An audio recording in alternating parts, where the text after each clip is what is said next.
Ya revisamos la parte de la construcción simbólica y ya tenemos muy definido el icono que va a ser parte del lookup que tenemos para nuestro logotipo. Pero nos hace falta la otra parte y es la selección tipográfica. Para eso estamos en esta clase, vamos a saber qué tipo de tipografía debemos escoger, cómo utilizar las letras y cómo hacerlas para que funcionen de la mejor manera. Para ello, tenemos que tener varias cosas en cuenta. No solamente se trata de escoger la tipografía más bonita o la más llamativa, sino la que más funcione para el proyecto en el cual estemos trabajando. Lo primero que tenemos que hacer es escoger con cuidado. No se trata simplemente de mirar qué tipografías tengo en Word y cuál le pega mejor a mi logo. Se trata de saber y tener claros los conceptos clave del proyecto que estamos trabajando. En el caso de DM, ¿cuáles serán esos conceptos que tenemos que tener fijos a la hora de la selección tipográfica? Hablamos de tipografías sans serif, tipografías sólidas, tipografías que fueran frescas, que fueran modernas y que fueran muy limpias. Con esos 4 elementos vamos a adentrarnos a la selección tipográfica. Pero antes de eso, quiero mostrarte este decálogo del diseñador de logos para saber qué hacer y qué no hacer a la hora de la selección tipográfica. El primero, nunca usaré Comic Sans así esté desesperado. Comic Sans nunca va para ningún logo. Evitaré a toda costa hacer cosas con Papyrus. Esa tipografía también está vetada para todo tipo de logos. Así me amenaza el cliente, nunca tocaré a Algerian. Algerian es otra tipografía que ya está mandada a recoger, hecha hace muchísimos años y que jamás va a funcionar para un logo, a menos de que sea un logo que tenga que ver con Egipto o algo extraño. Segoe no se come ni con salsa de tomate. Segoe es otra de esas tipografías que se hicieron al principio de la revolución digital y que no termina de ser una tipografía que convence para ningún uso en específico, así que evitemos Segoe. Una tipografía muy usada últimamente que también tenemos que hacerle el quite. Si hago un logo con Lobster, recurriré a la autoflagelación.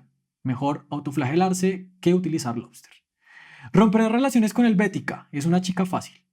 ¿Cuántos logos no encontramos en el mundo con Helvética? Helvética es una tipografía hermosa, muy bien hecha, muy bien construida, pero muy utilizada para todo tipo de cosas. Si queremos personalización y queremos diferenciación, Helvética no es el mejor camino. Fuentes sin tilde, alejaré de mí. Recuerden, hay fuentes muy mal construidas por ahí en la web. Evitemos las fuentes que no tengan tildes y que no tengan ñes, sobre todo si estamos trabajando para un logo que está escrito en español. Si el logo no lo lee mi mamá, se va a la porra. Nunca utilizaremos tipografías con problemas de legibilidad que no sean claras de leer ni claras de entender. Es importante que tengamos muy en cuenta la selección tipográfica que hagamos, que sea legible y clara para todo tipo de público. Cuidaré el kerning, la relación de letra y letra. La dejaremos muy bien realizada y no cometeremos el mismo error que se cometió con el logo de Zara hace años atrás, que quedó muy mal hecho y muy mal construido porque todas las letras estaban chocando entre sí. Revisaré siempre si se puede resolver solo con tipografía. Algo que hemos repetido mucho y que no nos cansaremos de repetir. Si se puede resolver solamente con la parte de letras sin el símbolo, lo haremos de la mejor manera. Puntos fuertes de la tipografía. Recuerda que la tipografía se puede personalizar. Acá tenemos Stranger Things, un logo muy conocido por todos, pero resulta que no es solamente la selección tipográfica que hagamos, esa selección también se puede personalizar. Para el logo de Stranger Things hicieron muchos ajustes para que se viera sólido y conciso, para que se viera como un solo bloque, algo de lo que estuvimos hablando en el momento de bocetar. Ilustrar con letras. También se pueden hacer letras personalizadas y hechas a la medida a partir de un boceto. Podemos bocetar letras y hacer un trabajo de lettering para el diseño de nuestro logo. Y hay que aprovechar muy bien los recursos. Resulta que no solamente tenemos la posibilidad de utilizar las letras como recurso para nuestro logo, también podemos utilizarla como gráfica complementaria. Para este logo de WeCompost decidieron hacer no solamente un logo, sino hacer toda una tipografía en relación a ese sistema o a ese recurso que tenían de la pequeña culebrita andando. Entonces, hay muchos recursos que se pueden aprovechar mediante la tipografía. Lo que vamos a hacer a continuación es irnos a un par de webs que son muy útiles para la selección tipográfica y luego de ello vamos a revisar la relación tipográfica o la selección tipográfica que se hizo para el logo de DM Photography. Vamos allá. Te quería recomendar 2 páginas muy importantes a la hora de la selección tipográfica. Estas dos páginas nos van a dar la posibilidad de tener fuentes muy buenas, muy útiles para el diseño de logos y además nos tienen algunas recomendaciones que podemos utilizar si no sabemos mucho de tipografía. Una de ellas es Adobe Fonts, también llamada Typekit, donde encontraremos diferentes tipos de fuente acorde a nuestra necesidad. Por una parte, vamos a encontrar catálogos personalizados donde nos pueden aconsejar o darnos idea de diferentes selecciones tipográficas, por ejemplo, selecciones tipográficas específicamente para la construcción de logos, para solamente enfocadas en fuentes sans serif, para la construcción de posters, para el trabajo específicamente con números.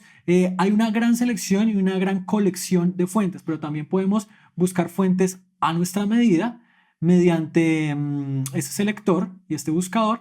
Entonces, lo que yo hago usualmente es que cuando voy a escoger una tipografía, acá coloco en el texto de prueba el texto que va a tener mi logo y le coloco un texto complementario como una especie de eslogan para saber también cómo se ve en textos largos o en minúsculas. Si el logo que estoy trabajando es en mayúsculas, por ejemplo, acá puedo hacer un ajuste tal vez por fuentes que son futuristas o por fuentes que son rounded o por fuentes que son específicamente hechas para tener un inline interno. Entonces es una página muy interesante para el desarrollo de tipografías y tiene diferentes posibilidades de selección. Esta fuente o esta página de fuentes está junta a la licencia de Adobe. Entonces, si tienes la licencia de Adobe, puedes aprovechar ese recurso que te da de Adobe Fonts con unas muy buenas fuentes de muy buenas fundidoras. Por otro lado, tenemos Google Fonts, que son fuentes totalmente libres de uso para usos comerciales, y acá vas a poder encontrar una gran cantidad de fuentes también. Tal vez no tienen el mismo nivel de desarrollo que tienen las que vimos ahorita en Adobe Fonts, pero son muy buenas fuentes para iniciar. Para iniciar, acá vas a poder tener también una selección por categorías. Entonces, vamos a hacer lo que teníamos en el Adobe Fonts, y es que vamos a colocar un texto acá de prueba y vamos a poder mirar tal vez escoger solamente las fuentes sans serif y acá vamos a también revisar tal vez por la cantidad de números de estilos que nos ofrezca o por la inclinación o por el peso que tienen las fuentes también. Entonces ahí vamos a poder tener diferentes criterios de selección. Entonces te recomiendo que le des un ojo a estas dos páginas, tienen bastantes fuentes para que escojas y que pruebes con los textos que son propios del logo que estás desarrollando.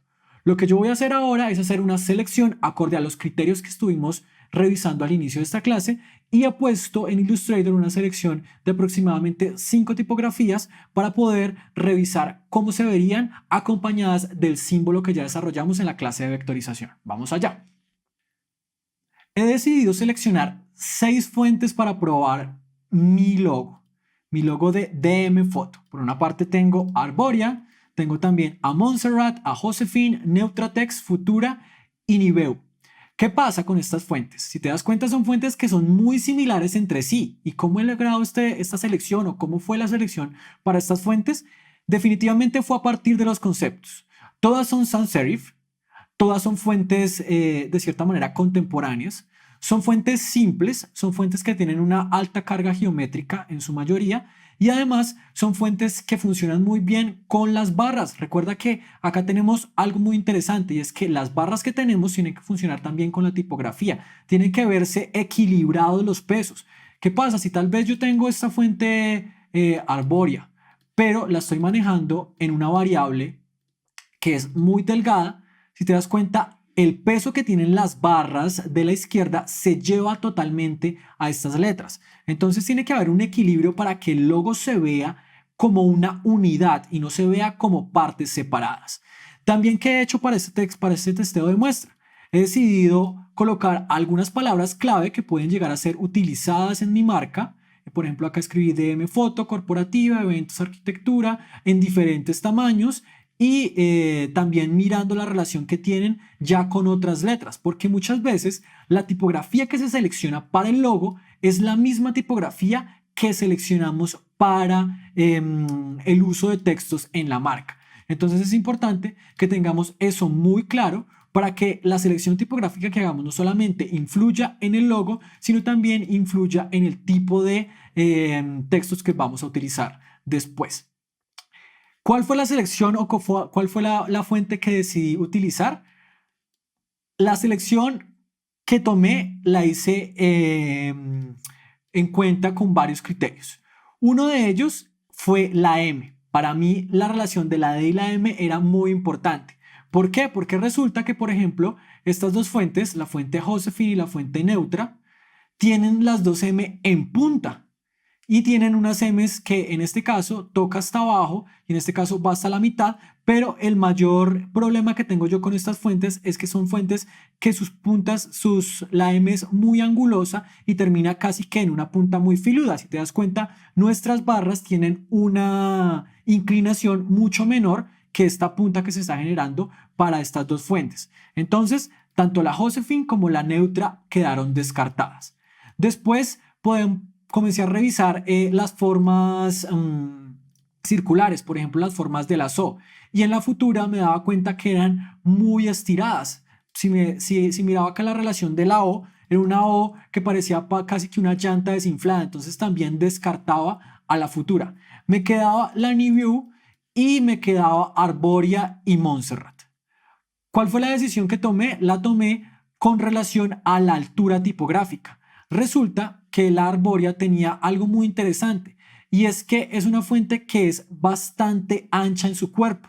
Es decir, la H no es muy alta y por ende esto se ve como un solo bloque. Si te das cuenta, algo que pasa con la Montserrat y también con la Nibiu es que la altura de la H, por ejemplo, hace que haya un mayor hueco en esta zona que estoy señalando acá. Este hueco que se está generando lo puedo llegar a ahorrar si utilizo una tipografía que tenga menos espacio superior en las alturas. Entonces, de esa manera, decidí decantarme por la Arboria y también por la forma como se estaban manejando los textos. Si te das cuenta, es una fuente bastante geométrica, bastante limpia, bastante redonda. Es una fuente que tiene la posibilidad de tener diferentes pesos tipográficos y en tamaños pequeños se ve bien. Entonces, me gustó la relación de la D con la M, me gustó la forma como se trabajaban las fotos, me gustó también la forma como podía tener textos complementarios y esta fue la selección que hice para nuestro logo de DM. La selección tipográfica siempre es un reto porque está basada en los mínimos detalles posibles. Muchas veces lo que te hace que te decías entre una fuente y otra puede ser algo que detallaste al final o que no tiene mucho significado para la mayoría de personas, pero para ti como diseñador es vital.